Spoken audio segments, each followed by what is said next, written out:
Hello friends, let us now learn some important points about tricuspid regurgitation.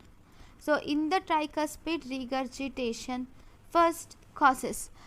Here in tricuspid regurgitation, there is improper closure of tricuspid valve. So whenever there is ventricular systole, the blood goes from right ventricle to right atrium. We will see everything in a minute. So first we will see the etiology. The most common cause of tricuspid regurgitation is functional. That is, it occurs mainly due to the tricuspid valve annulus dilatation. Whenever there is dilatation of tricuspid valve annulus, this will lead to tricuspid regurgitation. So if you see the secondary causes of tricuspid regurgitation, these occurs mainly first.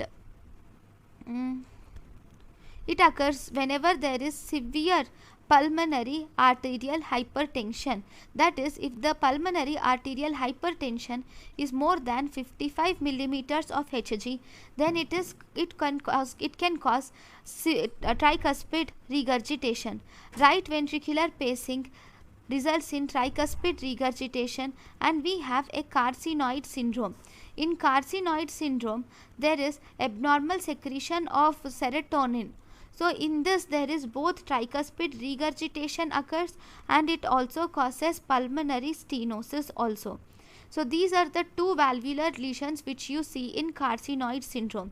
And but tricuspid regurgitation also happens in rheumatic heart disease and in radiation exposure, and also in one restrictive cardiomyopathy like endomyocardial fibrosis, you see presence of tricuspid regurgitation. Endomyocardial fibroelastosis, you will see presence of tricuspid regurgitation. Infective endocarditis and Epstein anomaly. This Epstein anomaly occurs due to the use of lithium in pregnant women. This occurs in the babies, teratogenic effect. So this also results in tricuspid regurgitation. It can also occur in Wolff-Parkinson's-White syndrome also. So these are the important etiological features of tricuspid regurgitation. So what actually happens in tricuspid regurgitation? Normally in ventricular systole, there is this is the tricuspid valve, this is the mitral valve. In ventricular systole, the tricuspid valve is not closed properly.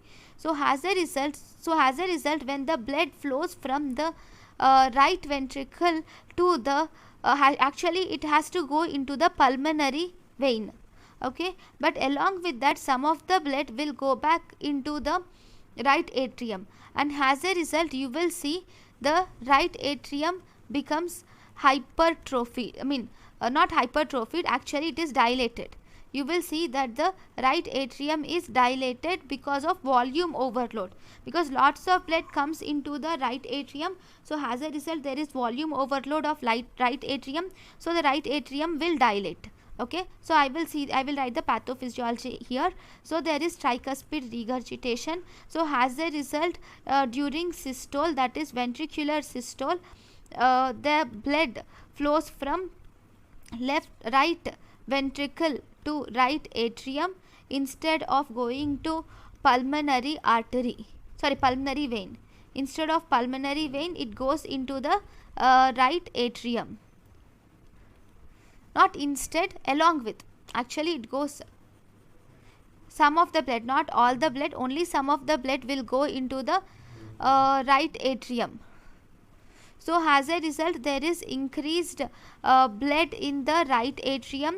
So this increased blood in the right atrium will indicate the volume overload, and as a result of this volume overload, this right atrium undergoes dilated.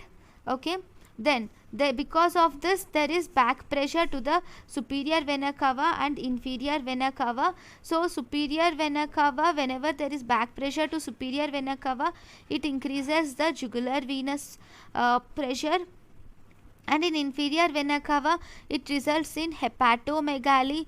This causes hepatomegaly, and also other features are seen. So first we will see the clinical features so that you will get clear about it. So in clinical features you will see effort intolerance.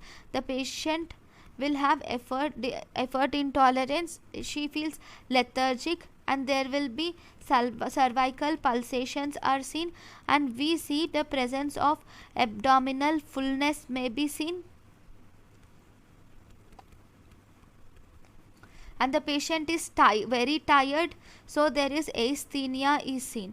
These are the main clinical features. Now on examination you will see that the JVP findings are very important. In JVP there is absent X wave. Why? Because there is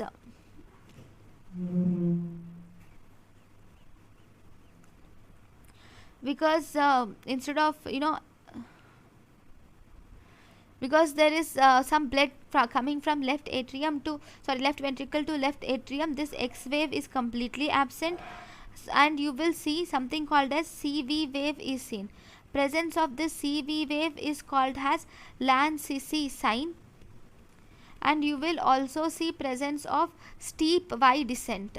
So due to JVP you will see absent X wave, CV wave or Lanzisi sign, and you will see steep Y descent. I will draw the JVP of different things. So first normal JVP, if you see C wave, A wave, C wave, X descent, and you will have V wave and again Y descent. Okay, V wave, Y descent. Okay, now in mild tricuspid regurgitation you will see something like this. Now you will have A wave, the X wave has been, this is C wave, now X wave has been decreased. See, this is A wave, C wave, X wave should be like this, right? But it has been decreased. Now this is Y wave and this is V wave and then Y wave. This X wave has been decreased a lot, right? And now has the severe, if you see the severe tricuspid regurgitation, now here there is no X wave at all. So if you see, this is the A wave and finally this is C wave and there is no X wave. This is CV curve. Okay, this is CV wave. I'll draw it again. In severe tricuspid regurgitation, if you see, this is the A wave. Okay, then there is complete C wave and there is V wave which continues from C wave. V wave continues like this. Okay, and then there is Y descent. Okay, this is A wave, C wave, V wave and Y descent. So this is how severe tricuspid regurgitation, this CV wave or Lanzisi sign looks like this. Okay, these are JVP findings. Then if you see the other findings, you will see, as I have already said, because of pressure on the inferior vena cava and more blood flowing into the liver, it causes congestion of the liver, hepatomegaly, and you will see pulsatile liver, and these pulsations are actually systolic pulsations of the liver are seen. And here you will see presence of pansystolic murmur is seen because of tricuspid regurgitation. And this pansystolic murmur will increase with inspiration. This tricuspid regurgitation murmur, there is a name for this which increases with inspiration.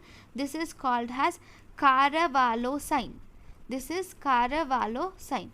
So this looks something like this. This is S1, S2, S3. So this is the pansystolic murmur which you see in tricuspid regurgitation. Okay.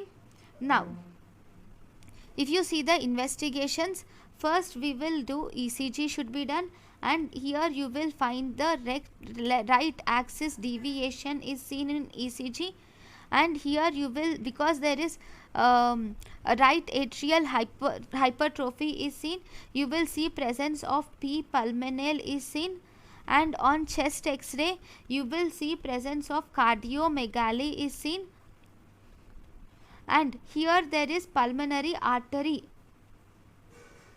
segment may become prominent, and you will see presence of hypertrophy of right atrium. So you will see right atrial enlargement is also seen on chest X-ray. Then if you see on echocardiography, if you do an echocardiography, you will see that the blood flows from right ventricle to right atrium, and you will also see one more thing, that is reverse systolic flow in hepatic vein is seen. Reverse systolic flow in hepatic vein is also seen in echocardiography. So these are the important features of echocardiography.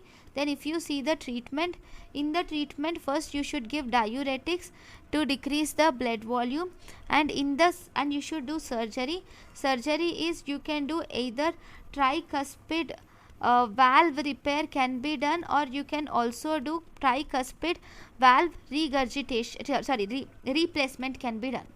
Okay, so this is about tricuspid regurgitation. Thank you for watching.